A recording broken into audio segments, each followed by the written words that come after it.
fiction. This week I'm joined by my co-hosts Ethan and Harley. Hi. You're right.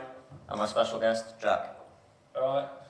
In this episode we'll be discussing American History X, directed by Tony Kaye and released in 1998. Unfortunately, Harley missed the screening of this film, so we'll be explaining it to her throughout the episode. It's a bit of a shame because I wanted to see it, you know? Yeah. I'll give it to you tonight. Yay. Definitely go and watch the film. Because Ethan's a good lad, you know? Yeah. That's more So, Ethan, Jack, what did you guys think of American History X? Oh, okay, well, making me start. Well, you know, I've seen it before, so it's a masterpiece, obviously.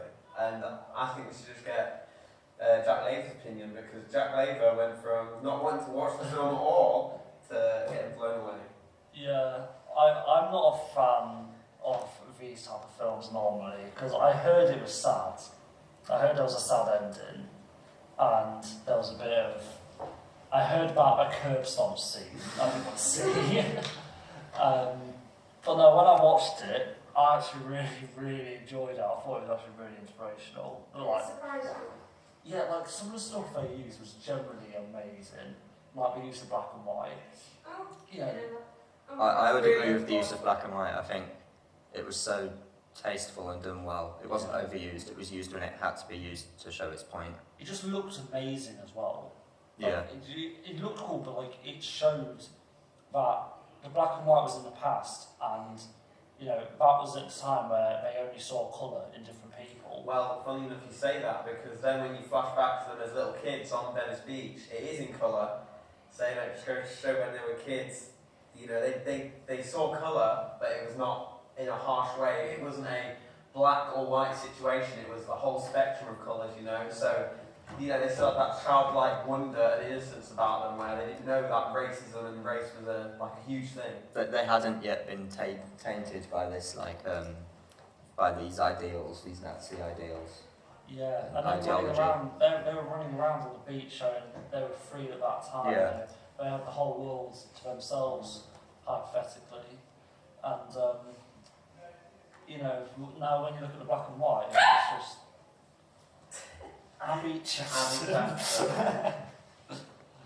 No, when you look at black and white, they only see colour in people, and the whole world to them is about colour. Everything they believe in, and their whole lives are being taken through. The blacks aren't good people, and the whites are pure. And I think also the black and white is a really good way of showing,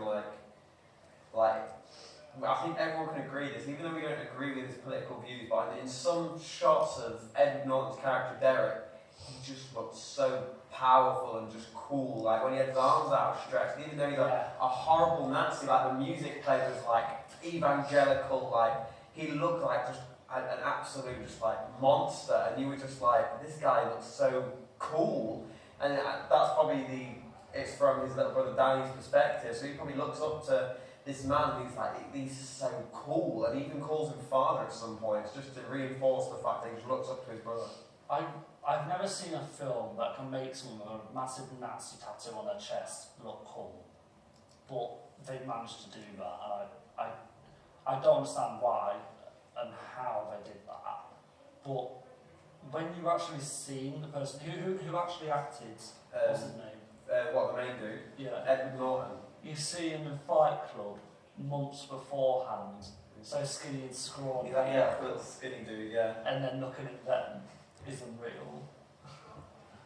And I think also something that's like very effective in this film is you've got the story, obviously. The story is just a journey, how it sort of jumps around from different times, and then you've got the you see the opening where they're trying to rob his car, and then just before the infamous scene, it cuts off and we sort of rejoin that later on in the film. I think that just makes it more powerful, because I that... feel like you're trying not to spoil it. And I'm trying not to. We're trying to explain it to you without spoiling the You're film. doing a good job, so I have no idea what you're talking about. I literally know nothing right now, this is brilliant.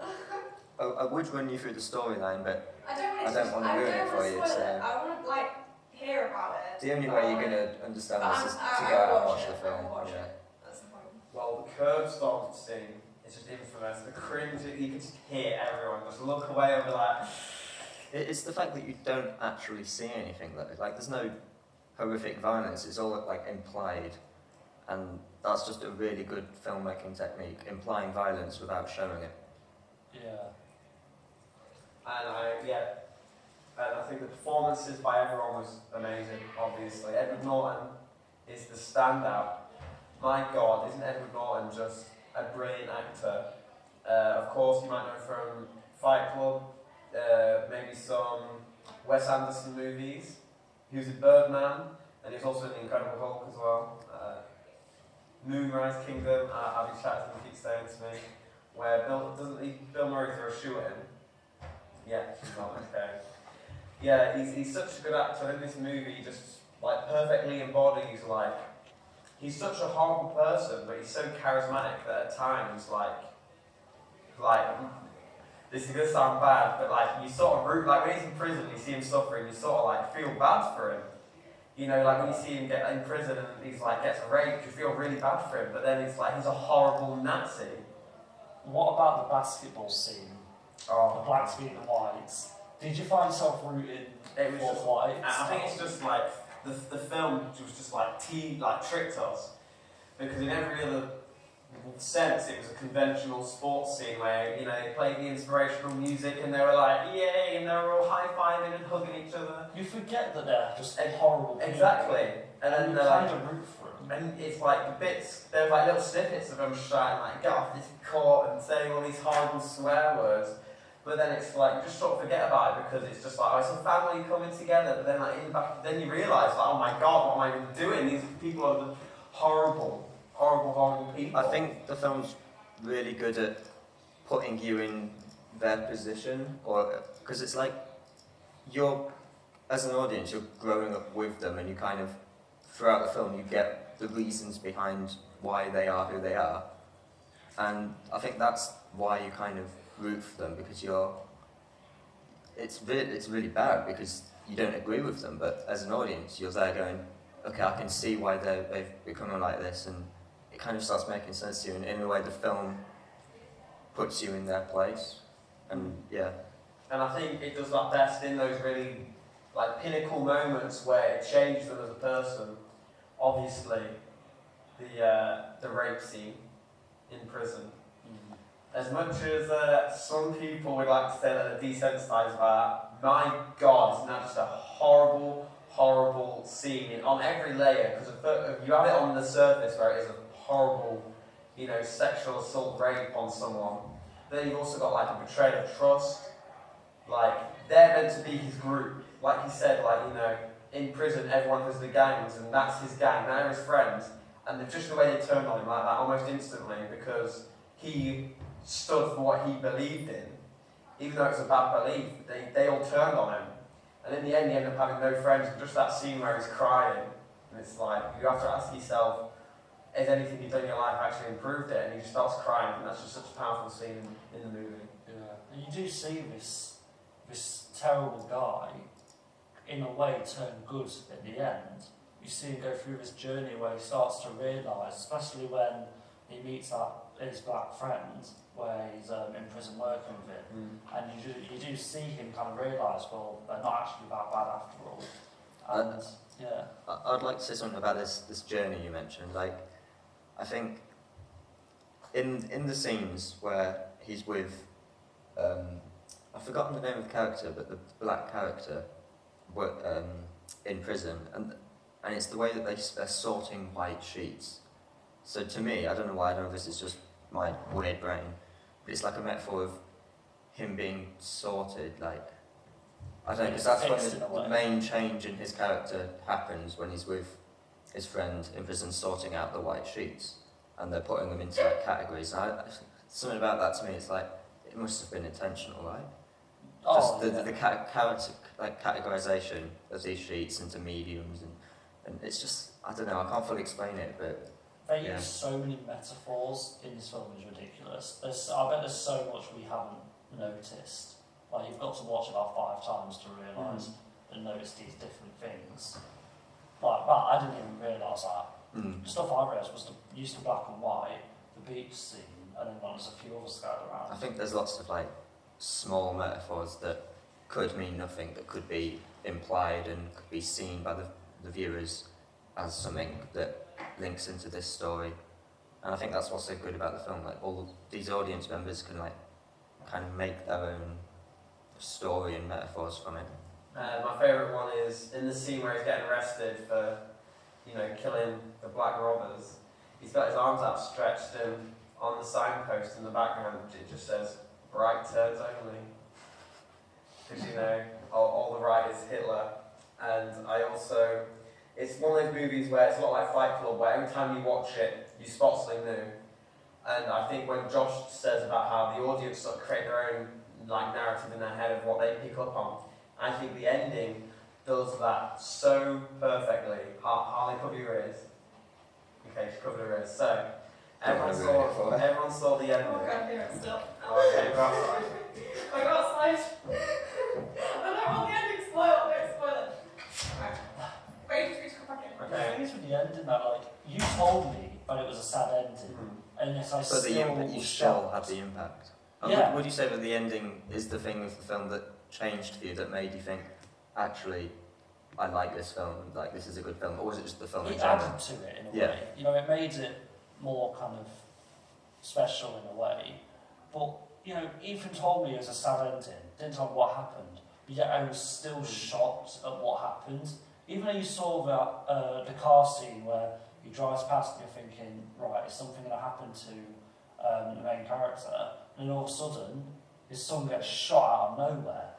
Yeah, I think that's it. It's just the out of nowhereness of he's in the bathroom, he's peeing, turns around, bang, that's it, he's dead. Yeah. And I think the audience participation is where they have to sort of fill it in their brain. Does Derek resort to his old ways again because his brother was killed by a black person? Because his dad was killed by a black person, and that's one of the reasons he sort of got on the path of being a neo-Nazi. Or did he realise that, like he wrote at the end, is the hate baggage, and did he let it go? And I think that's where the audience has to sort of fill it in their own brain. Yeah. I do also like with the ending how some of the audience found it a complete surprise. So like, I did not see this coming, but some people because it's just like generic in films, like a twist ending. It's not common, but it's quite it's technique used quite a lot. So some audience members were like, okay, something's going to go. Especially for me, I'd never seen this before, and when you were telling Jack the ending, I was like, I don't want to hear this. I want it to be a complete surprise. But even not knowing what was going to happen, I kind of knew in the last 15 minutes of the film, something's not quite right here. Something really bad is going to happen, and it's probably not going to be to Derek. It's going to be to another character. And I was just on my edge of my seat, waiting. What is this going to happen? And I think the suspense there is quite impactful as well. For me personally, I think that people will disagree with me on this, but that scene where it goes slow motion, the car goes past, I personally would have got rid of that. Because I would have rather just seen him go to the toilet and then just get shot without that whole clue. For me though, I think those scenes where it's the cars just kind of going past, that's what made me so tense and something's going to happen. What I think don't the know why. intention of that scene is it showed them driving past Derek's house, and they went like that. And I think the whole thing was the car driving past going to kill Derek, the main character, in a drive-by shooting? Because full circle and all that. As soon as he gets rehabilitated from being a neo-Nazi, he gets killed by a black person in a drive-by shooting. But then it sort of went full circle, and when we expected it, because when I first watched the movie, I thought he was going to die in the end. I thought Derek was so dead in the end because everything he said in the diner where he was like, "Oh, you're going to get me killed, police officers, ha ha ha ha." It's like it's set up for the audience to And think then he's going to be the one that's targeted. That's why I thought that car is going to have either his old neo-Nazi buddies in it who are going to kill him, or maybe the parents of the kid who ended up shooting. I think that the use of that scene makes the killing of his younger brother more to the audience, because you're led to believe that Derek's going to be the one that's murdered because of all these dialogue in the past and just everything, the backstory, and you're going to think, okay, either they, like Ethan said, they're going to shoot him or it's going to be, but no, it's his younger brother, and that it's just so Yeah. And I think also the character of Danny is he's a lot more relatable, and I think if Should we just get Holly? Oh yeah. Come in. Oh, yay. And I think the character of Danny is a lot more relatable, and it's easy for audience members to say that he's a lot more like a relatable character, because even though he harbours these horrible Nazi views, you see like little fragments where he doesn't. Like in the scene where Derek's friend comes in, he's videotaping him, and he's filming, and he's like, "What do you hate in this world?" And the kid's like, "Oh, you know, I hate everything," and it makes his sister laugh. But then, obviously, he forces him to do the proper thing. And if you think about it, the reason he got killed was because he was standing up for someone else, and it wasn't a racist thing. He was just standing up for a. It could be seen as a racist thing, but he was seen standing up for a kid who was getting beaten up in the bathroom. And it's like just shows how much of a good character he is, and I think it also, like almost the subtext of the whole movie is he's having a sort of identity crisis, because like he writes on the computer and gets rid of, it's like when people look at me they see my brother, and it's so true. Like he looks the same as his brother with the shaved head. The reason why people come over to his house is because his brother, even his two friends he met whilst his brother was in prison, when they see his brother, they're like, "Oh my god, you're the coolest dude ever, my god, yeah, Daddy told us all about you." So it's sort of like a double-edged coin of this kid looks up to his brother and idolises him, but he's so idolised by everyone else that when they look at him, they see his brother. It sounds like Ron Weasley. Oh my god, don't even, that actually makes me upset. That's How genuinely- dare you? Ron Weasley was like a massive Don't hero. say that. The fact that you can compare Ron Weasley to a Nazi is unreal. This movie is so much more than goddamn Ronald Weasley. Don't get me started. Oh my Honestly, god. for any reason to mention I haven't seen it, so obviously it's just hearing about Oh, pop Ron culture. Weasley. I feel like this is going to be a good place to move on. So I'll talk about the car, and then I'll move on to what you want to Yes. say. Car. So I just wanted to mention that the Mercedes used in the film, it was about halfway through the film, and Derek pulled up in it, got out. I can't remember. It was only on screen for like a second, if not two. I don't really know. Mercedes car. But it was a 1979 Mercedes-Benz 280S, also known as the W116, and it was made for the American market by Mercedes, but it's comparable and also kind of a successor to the Mercedes used by Hitler in World War II. He drove around in this massive Mercedes-Benz 770, which is like this grand limo, and it's literally translated into big Mercedes or something, the German words for it. So he's there in his massive like limousine stretch Mercedes. It's just showing his power and his. But basically, it's just that had to be intentional. That the use of a German Mercedes, and that they're neo-Nazis driving around in it. They didn't drive American cars. That said, they did in some other bits in the film. But in this bit, it just stood out to me. It's like the use of the car kind of. It's a symbol really of Nazi Germany in World War II. That they all paraded around in their big Mercedes. But then I also think that could also be a metaphor as well. How the German car, because to me, not gonna lie, I didn't notice it was Mercedes, and like you said, it's got links to Hitler. But it's got the whole movie. All the cars just look like cars to me, like you know. But just like in the film, normal people or like normal cars have roots to Hitler, and they're just not noticed. Yeah. Like anyone could just be a neo-Nazi and you wouldn't be able to know. It's going to be related to a Nazi.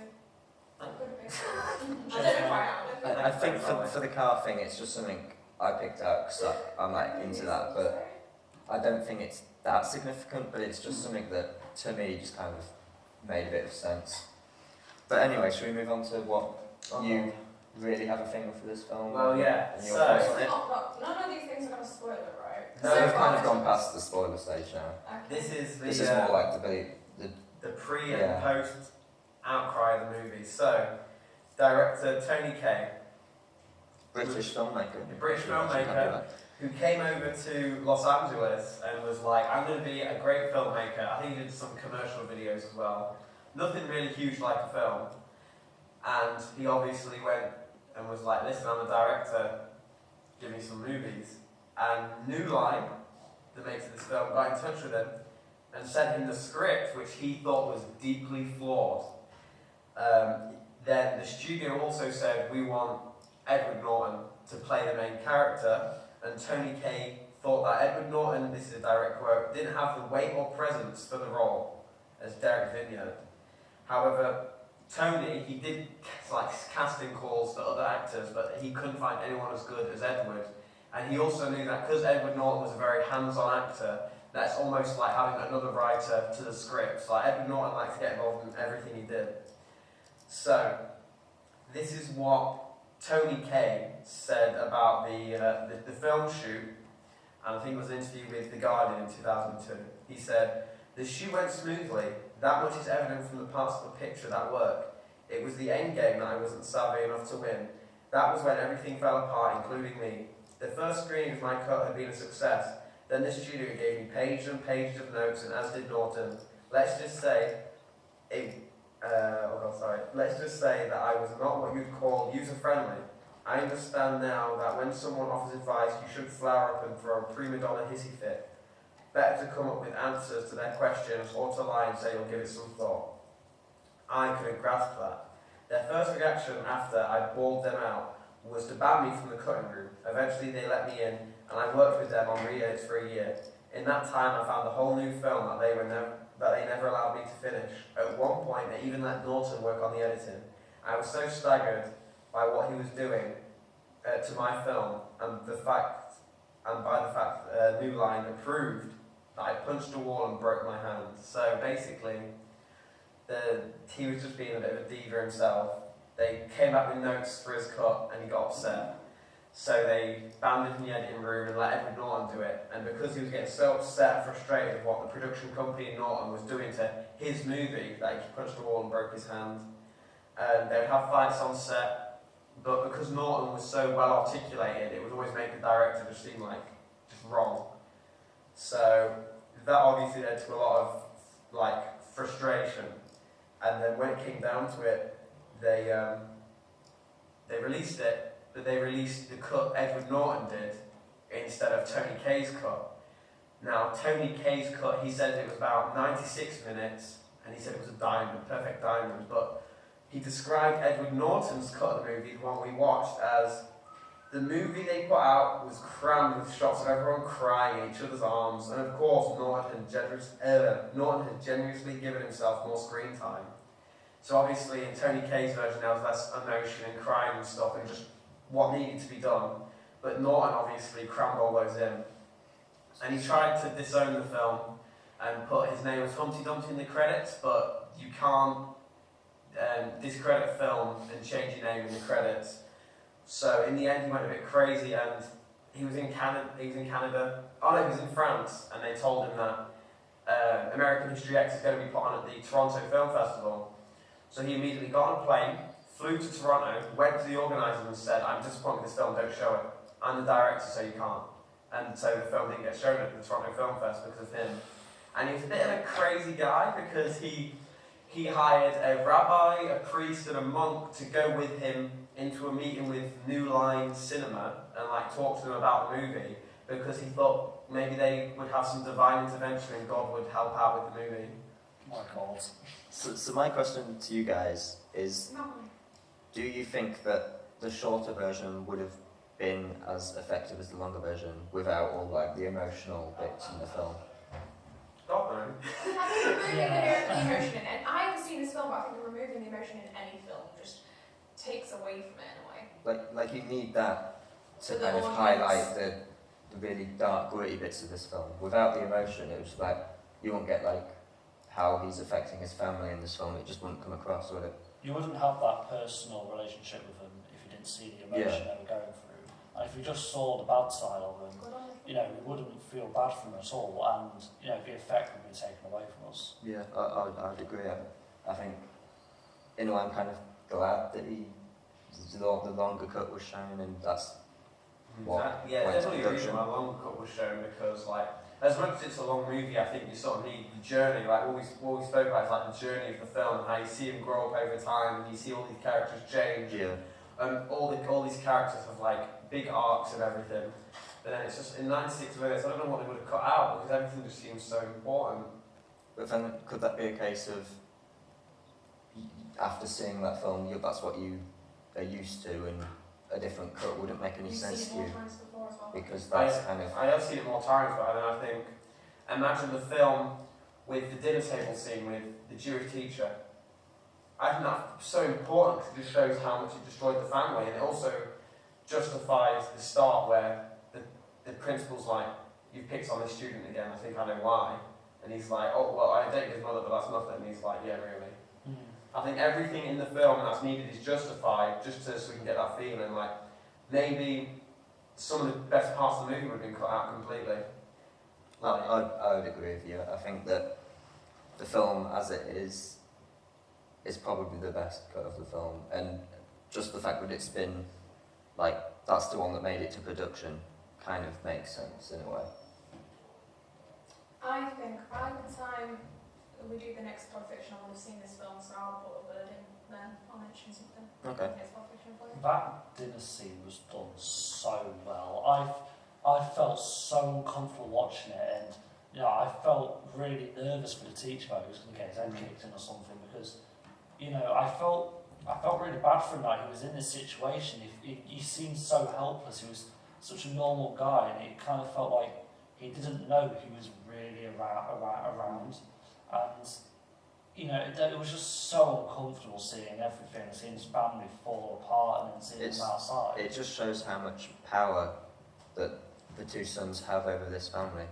Like their actions have consequences within the family, and it's always, well, not always bad, but most of it is them ruining their family life and really affecting their mum and their sister and everything like that. And I think another ad, I said this about Boys in the Hood about the weapons, but whenever that Nazi tattoo was shown, the tone would change so quickly in a situation, like the dinner table scene, like you could sort of sense it like a bit of, dramatic irony. The audience knew this guy was a Nazi, and that he was like really far right, but everyone in the scene obviously didn't, the teacher didn't.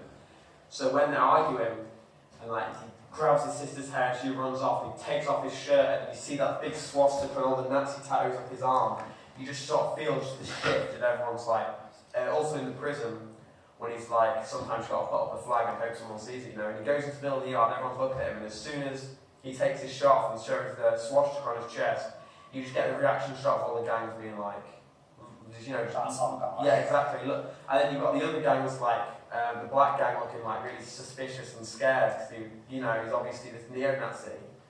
And then I think just the most perfect part of the movie is when he's getting arrested, he's got his arms outstretched, and he's got that smile on his face, and it's like it's just a messed up, horrible man. But he just looks cool with the music, and it's like very like evangelical. You can sort of see why Danny looked up to him from his point of view. You know, he thought the world of him, but then you can also see how the world around him feared, like him.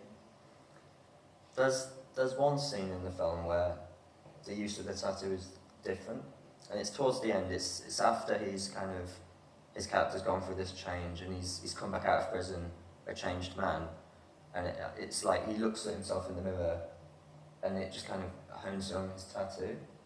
And the tone's completely different. It's like you feel as an audience that he regrets everything, and that he doesn't want that tattoo, and you feel like he wants to remove it or have it changed and altered, so it's his past has been kind of changed and altered. But then you also feel that he could be looking at it going, "I'll keep that to show how bad my past is." Yeah, that's the impression I got from the scene. Like the fear of him sort of relapsing, because he touches his like with his hand like he was going to sing the national anthem. You know, he uses his other hand and touches it, and it's like I assume it's just sort of like you get the idea that it's sort of comfort. You know, like all these sort of growing up-esque films, as much as they're about the characters, they're all low key about family and fitting into people who you care about. You know, Stand By Me was you know how you fit in with your friends. Boys in the Hood was what gang you're affiliated with and your real family. You had Kids, which was all their friends were like a big family, and in this one it was the neo-Nazis, you know?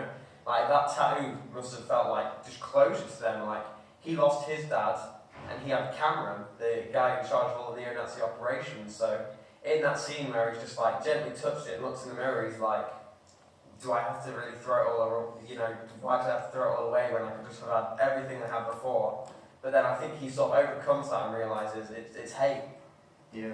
You see that change in him, because especially when he covers it, you know, he's got his hair, and you know, he's not a skinhead anymore.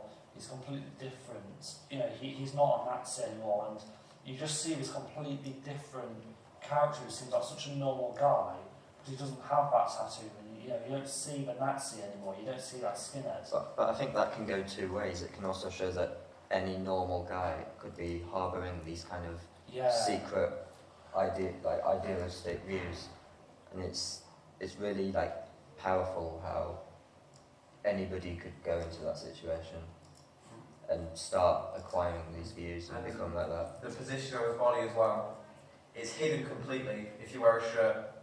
Then as soon as you get down to the thick of things and, you know, if his shirt gets taken off, then it's clear for the world, for everyone to see. So he hides it, but then in certain situations he shows his true colours.